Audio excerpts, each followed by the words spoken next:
Eu venho de longe, eu sou do sertão. Sou Pedro, sou Paulo, Maria e João. Eu sou brasileiro, mas sou estrangeiro, lutei pela paz. Entre na nossa casa. Este é o podcast Casa do Migrante, Resgatando a História. Eu sou Yara Matias e este é o diretor, Padre Antenor Dalla Vecchia. Estamos aqui hoje continuando a história da Casa do Migrante. Casa do Migrante essa que vai fazer 50 anos este ano de 2024. No último episódio, a gente falou muito sobre a AVIM, falou sobre como iniciou tudo isso, né? Como iniciou a Casa do Migrante e falou também do pouso emergencial. E eu queria que o padre voltasse a falar sobre isso, esse pouso emergencial. O que é o pouso emergencial, padre? Na verdade, não tem nada a ver com aviação, né? Pouso emergencial trata-se de um processo que se vivia na Casa do Migrante, em que havia uma certa resistência para que as pessoas pudessem se estabelecer na casa, nesses espaços que estavam ociosos, na verdade. Porque, de fato, não havia uma condescendência com, digamos, com este caminho, digamos, que as pessoas pudessem passar, digamos, uma noite na Casa do Migrante, né? Então, esse pouso emergencial surgiu a partir daquele serviço que nós falávamos da ronda noturna, né? Que passávamos pelas estações rodoviárias, ferroviárias, para buscar famílias que estavam chegando de várias partes do Brasil, né? E que vinham tentar a vida aqui em São Paulo. E, na verdade, essa ronda noturna, ela tinha como, o abrigamento, ele tinha como chamada, né, essa questão do pouso emergencial, para não dizer que ele estava sendo abrigado na casa, para não ter esse caráter assim permanente, né? Esse pouso emergencial era só uma noite para que no dia seguinte a pessoa pudesse encontrar o seu destino, né, o seu caminho, né? Então, este era o que nós chamávamos de pouso emergencial. Até porque nós, por indicação até do padre coordenador, que era o padre Alberto, decidimos fazer uma interlocução com a província de São Paulo, na época, para que pudessem dar essa permissão de iniciar um processo de abrigamento das pessoas que necessitavam não só de uma noite. Muitas vezes elas necessitavam de um dia, 2 dias, 3 dias, né? Então, que se pudesse oferecer, né, essa possibilidade, porque havia, na verdade, situações emergenciais, situações muito difíceis.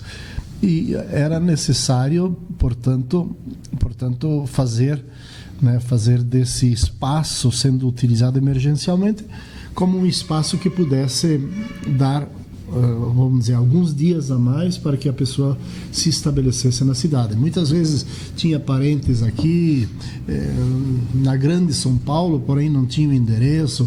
Às vezes as pessoas chegavam com o endereço, o meu parente, o meu primo, o meu irmão, ele mora num lugar onde que tem uma padaria, né? Enfim, em frente a uma padaria, né? Mas assim, padarias são tantas, né? Então não havia vamos dizer, uma indicação precisa. Por isso eles necessitavam de mais tempo, né? E houve então essa autorização, né? E essa autorização, na verdade, acabava legitimando, né, esta autorização, né, esta prática, né, que vinha a consolidar mais a casa do migrante como um espaço mais, diria, permanente, né? E com isso também as próprias pessoas que coordenavam aqui a missão, a Igreja da Paz, né? Com o aval do provincial, né? Então se faziam mais dóceis, né? Digamos, a esta iniciativa aí. Mas acho que seria importante a gente dar um outro passo, né? Que tudo isso estava acontecendo de forma muito lenta, mas ia acontecendo, né? O espaço ele ia sendo aberto, né? Para que se pudesse oferecer um local assim mais melhor, mais com maior, digamos,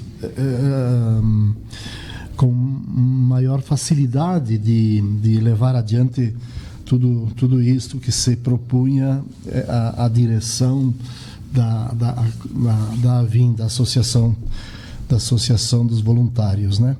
Mas foi justamente no 1979, o ano depois né, que aconteceu a ronda noturna, os pousos emergenciais e de repente alguns dias a mais, né?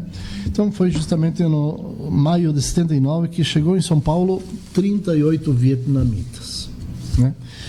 Esses vietnamitas eles chegaram e pediram um apoio para o cardeal Dom Paulo Evaristo Arnes, né? Que por sua vez ele interferiu, digamos, na possibilidade de se oferecer um espaço, né, aqui onde funciona a Casa do Migrante hoje. Por isso ele entrou em contato com a direção da congregação, né? E de fato houve, digamos, a aceitação por parte da direção provincial, esse abrigo, né? Esse abrigamento aos vietnamitas, né? E que por sua vez com isso foram se abrindo as portas, né? Até um ano antes, no final de 78, numa das assembleias da província de São Paulo, surgiu a proposta e foi acolhida, né, de se criar um centro de pastoral, né, CPM, Centro de Pastoral para Migrantes, aqui na Igreja da Paz, né? E nesse primeiro momento, né, esse Centro de Pastoral para Migrantes ele devia ver o tema da realidade dos migrantes limítrofes, e os vietnamitas chegaram justamente nesse momento em que se criou esse centro de pastoral, né, e os vietnamitas se estabeleceram aqui na casa. Depois foi oferecido aos vietnamitas um sítio. Na verdade, nós já falamos anteriormente que a AVIM ela recebeu, né, como comodato, né, um sítio na zona sul de São Paulo, lá já depois da primeira balsa, né? E foi oferecido aos vietnamitas este espaço para que eles pudessem, não sei, criar caminhos, né,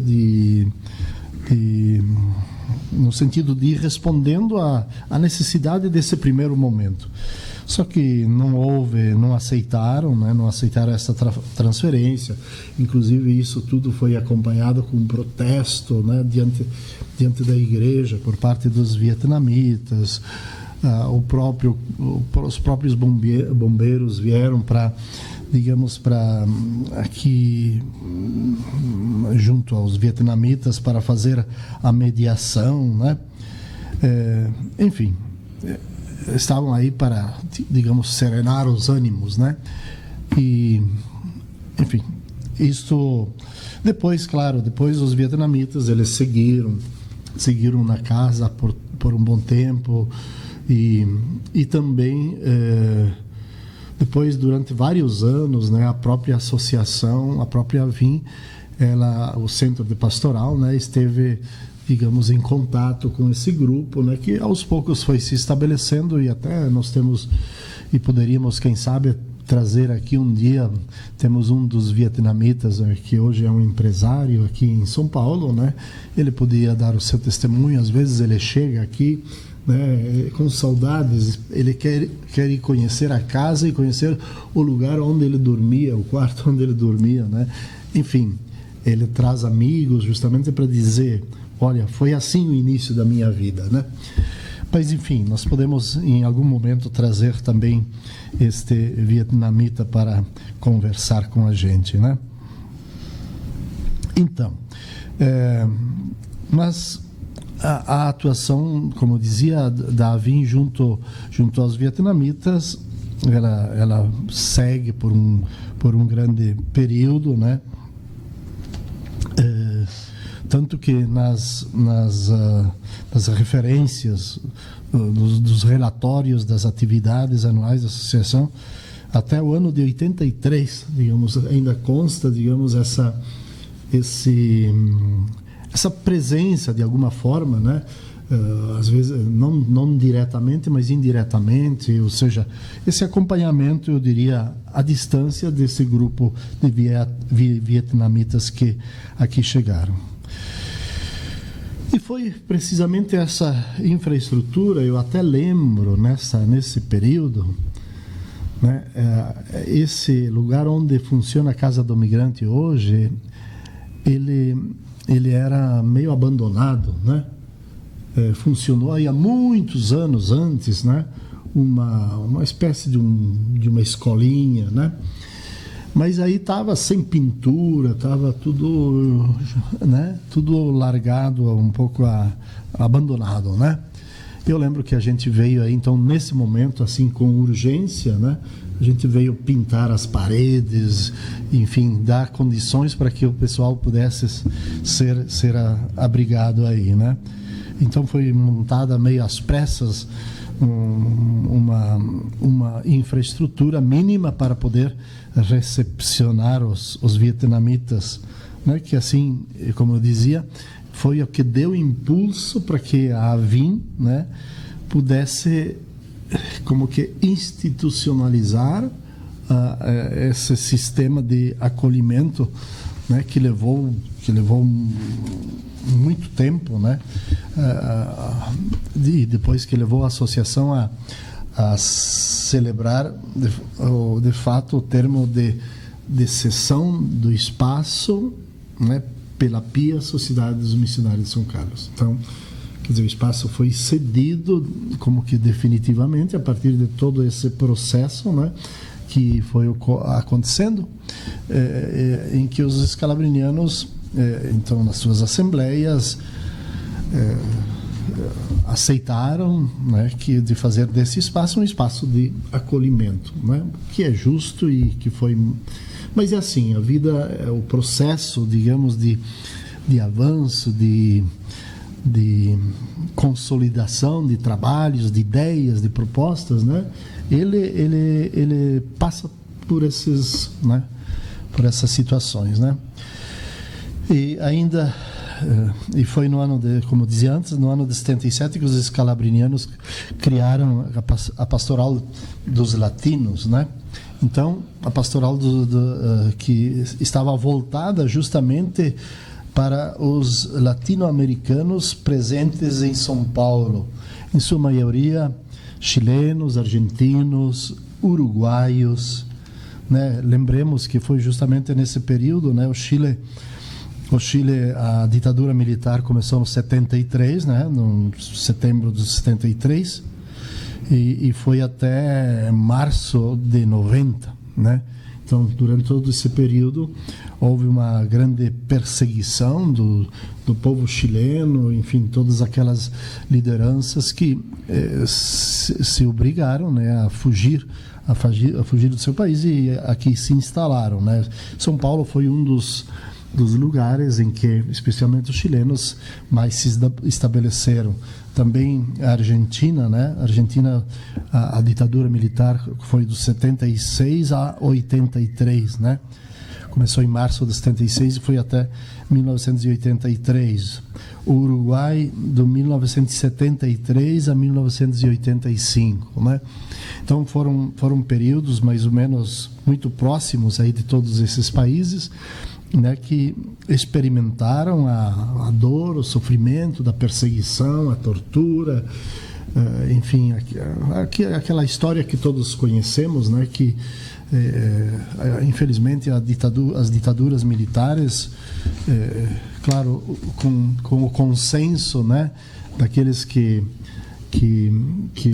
tinham certa autonomia, liderança no mundo, Estados Unidos e outros mais, né, que foram alimentando este momento tão doloroso, tão duro, tão dramático para os povos latino-americanos, né?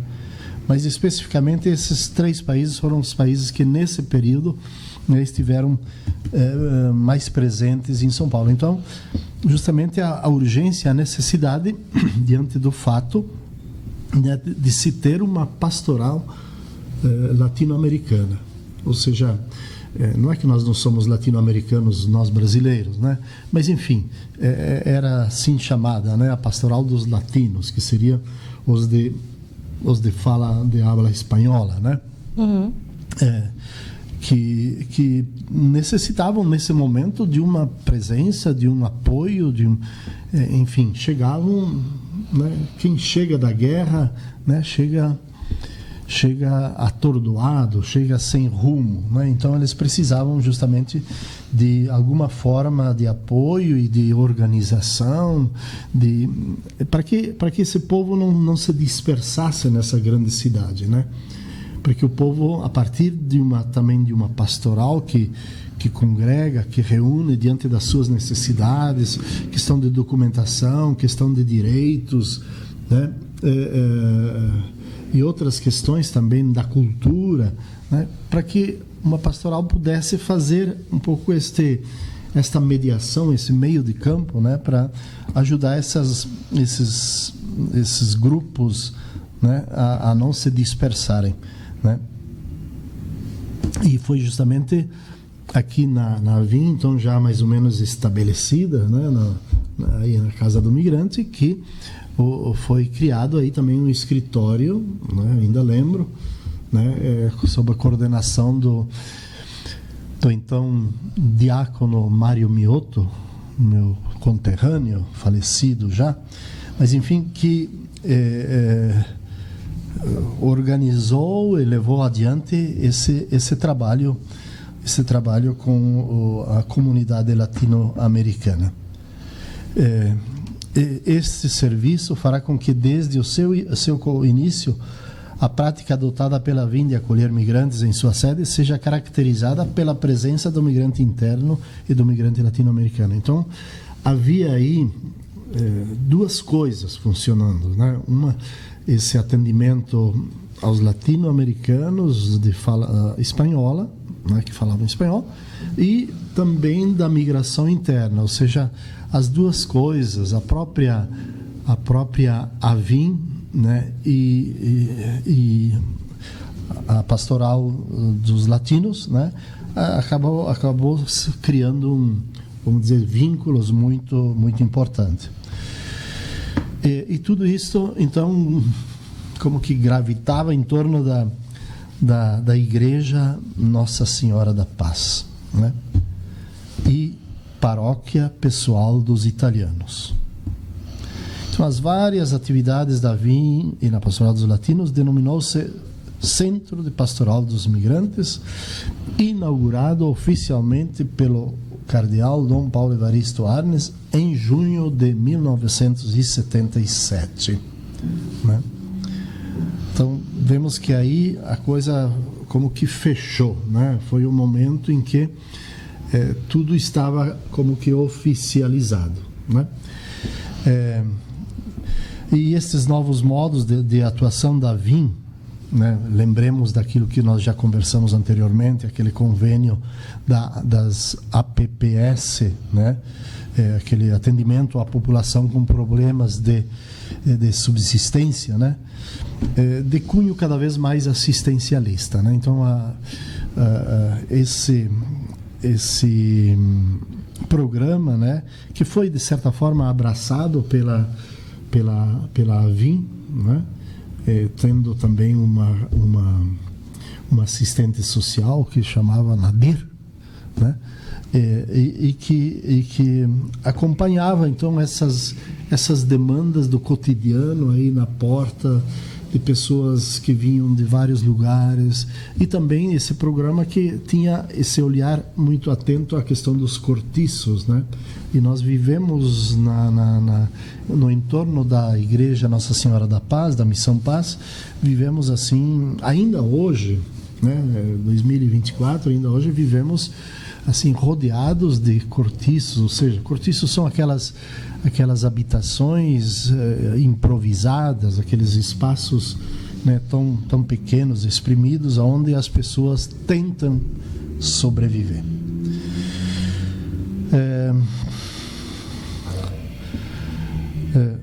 Então,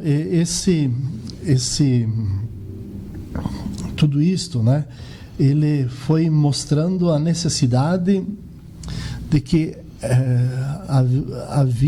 precisava a própria associação dos voluntários para a integração dos imigrantes, a pastoral dos latinos, né? A necessidade de divulgar esta realidade, né? Que se fazia cada vez mais presente, mais fortemente presente, né? Dentro de nossa sociedade. E foi então através do jornal O Migrante, que nós já vimos anteriormente, foi através dos meios de comunicação, por intermédio do diretor, do coordenador da Casa do Migrante, o Padre Alberto, né? A questão da profissionalização, a preocupação com a formação religiosa, humana e pessoal mais ampla, enfim. Esse processo todo acaba propondo à associação novos problemas a serem enfrentados, né? Lembra que a gente falava da formação, né? Quase que a VIM, elas quase que não tinha uma certa aversão ao assistencialismo. Lembram? Uhum. Aquilo que apareceu também na introdução do primeiro número, né, do jornal O Migrante, né? Ou seja, que a VIM não tinha a intenção de ser um espaço de puro assistencialismo inconsequente, alguma coisa assim, né? Mas, enfim, esse tema surge porque, na verdade, surgem os desempregos, surge essa dispersão, surgem os problemas sociais muito fortes na questão da moradia, desemprego, a questão da educação. Enfim, tudo isso acaba trazendo, né, desafios novos que se precisava repensar uma nova forma de ser esta presença acolhedora, de ser essa presença que oferece aos migrantes não uma cesta básica pura e simples, mas ser um espaço onde os migrantes possam encontrar aí um lugar onde a sua cidadania seja afirmada e reafirmada. Sim. Então, A VIM, na verdade, se iniciou por conta de oferecer cursos, né, para o trabalho, ao contrário disso, né, como o senhor falou nos outros episódios. Bom, padre, estamos finalizando aqui nosso episódio. Obrigado por nos acompanhar até o fim. Permaneça nesse canal, continue para o nosso próximo episódio com mais notícias sobre a Casa do Migrante. E vamos juntos aos 50 anos da Casa do Migrante, que esse ano vai acontecer em novembro. Desculpem, mas eu não podia deixar de registrar aqui esse grande acontecimento desta semana, essa última semana, deste sábado, né? Que foi esse evento realizado dentro da programação dos 50 anos, né? Em que, de forma assim muito emocionante, né, os migrantes participaram, eram mais de 300 migrantes e pessoas da cidade também, né, participaram desse momento cultural com a participação muito bonita e assim louvável, né, da magnífica orquestra, né, de músicas do mundo. Então, foi muito bom. Os migrantes assim vibraram, os migrantes ainda comentam este momento assim eu diria de graça, né, para a Casa do Migrante. Muito obrigado. Foi uma alegria para todos. É muito bom ver essa união. Pessoas, amigos, migrantes, pessoas da comunidade, todos juntos dando a mão para se divertir nessa orquestra, com essa orquestra. É muito bom saber que a gente, com essa solidariedade e a gente se dando a mão, a gente consegue muito. Bom, muito obrigada a todos também que participaram, a todos os voluntários e a todos que foram nessa festa e puderam apreciar esse momento tão maravilhoso. Obrigada a todos. Tchau, tchau.